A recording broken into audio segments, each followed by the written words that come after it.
left bar or the right bar to control the direction. However, there's a big problem of our initial design, because we just have like a real kayaking experience to see how the real rudder system work on the kayak, and you will see that we really wanted the external user to see a feedback and to know like how much direction or how much of the angles that we want to turn. But in our first design, we cannot really see the feedback from the system. So at the end, we come up our second version of our controller, which basically just use one load cell and two springs, as you can see in the right of the screen. So basically, it has some advantages as well. So it's easily to mount it on our mounted the handlebar of our milking machine, and it's also is single hand operation. And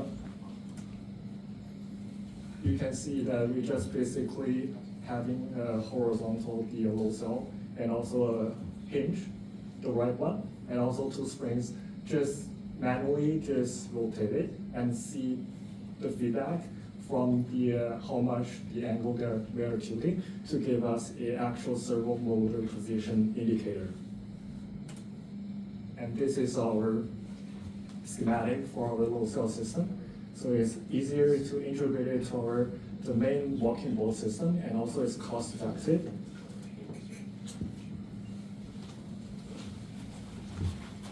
So after we finish the designing of the controller, we go to the next part, like the second part of our project. We want to decide which type of motor we're gonna use. So there's two most used motor in the market right now. So first is the step motor, and second one is the servo motor. So we first do some research about the step motor. As we can see, like step motor I'm not going to go through all the points, but I'm going to pick some most important points. So for the step motor, it's like cheaper, and it's like more reliable to have less like mechanical failure, and also like it provides like very high torque even in like a very low speed. However, step motor have a very there's a big disadvantage of the step motor because we cannot see any feedback in the operation. And for the servo motor, it's more smooth, like they have like less noise and they have like a better accuracy during the operation. However, like you need more components and like it's much expensive for the servo motor. So after do the comparison between these two motors, we decided we want to use the servo motor. Since firstly, since servo motor can provide like a large torque, like very high torque during the operation, and it will help like the motor to give enough torque to help the motor to change the direction. And second is like just like Frank mentioned before. So we the customer, like the user, there's a very high center of mass during the when they walking on the boat. So we want like a very smooth operation during the activity to make the change of direction very smooth. And lastly is the third point is the servo motor. We just need to change the parameter to meet different situation. And the last and most important is the servo motor always know it's very accuracy, so we can know the how much position we is different from the original position, and make sure every time once the servo motor finishes operation, we will go back to the straight line to go straight. And the third part of our project is the ultrasound distance sensor. So the sensor, the transmitter in the sensor, it will send a wave, keep sending a wave to do a detection to make sure there's no object in our way. If the detection find any project on our way, we're gonna send back another like the reflect wave gonna send a signal to make sure like the motor changes direction, avoid any collision. All right. So the next part is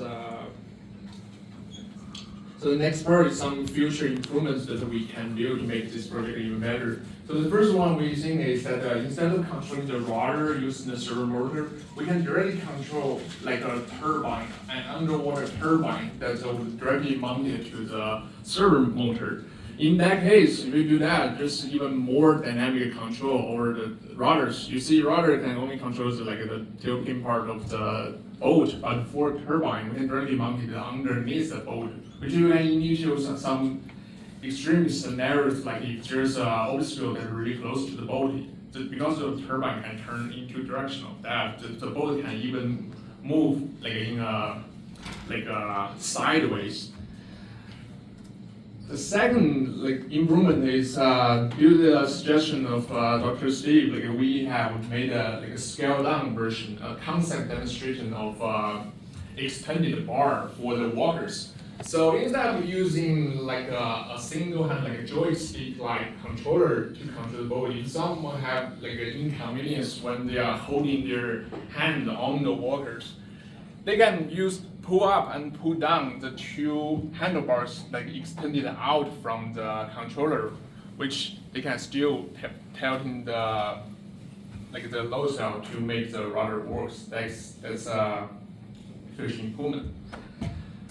So finally, during our research and development of this project, we keep going back to the original design that Dr. Steve developed. The more and more we get into this project, the more and we start to appreciate this idea. You see the walking boat, right? It's pretty much, it gives a chance to everybody. Doesn't matter you are short or tall or you are inconvenience of doing stuff. It just gives you an equal chance to enjoy the enjoyment of the natures.